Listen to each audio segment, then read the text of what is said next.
If you have Freightliner Cascadia, the body from 2009 to the body 2018, I want to point you in one weak spot. The weak spot is the hinges of the hood, and as you know, the hood by itself is fiberglass.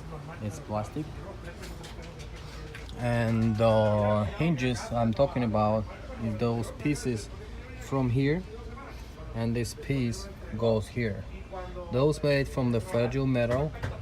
It's not like it's something like an aluminum with something, and they are usually, when you open it too fast, if your shock is broken, this shock, both of them or one at least, not functioning, you break your hinge over here.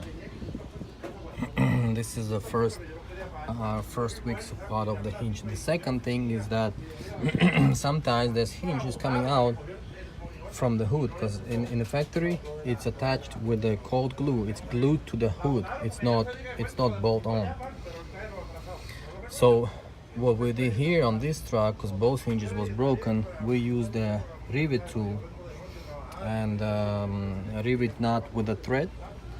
So we inserted nut with a thread inside the hood, because they have a holes over here. The original holes is coming here. We didn't drill it.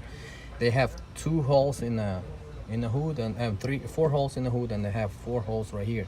So only one thing, you don't have any thread inside. So we inserted that rivet nut with a thread, and we used 3/8 bolts on both of these hinges.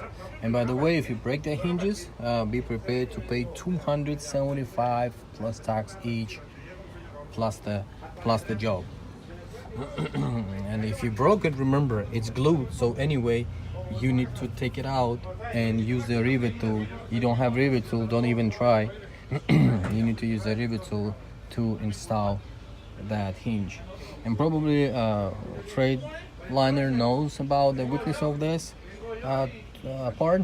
That's why that's part 275. So both parts count goes up to 550 plus tax. So check your shocks. Shocks must be working, and check that the connection with your radiator is good. Otherwise, you're gonna pay that.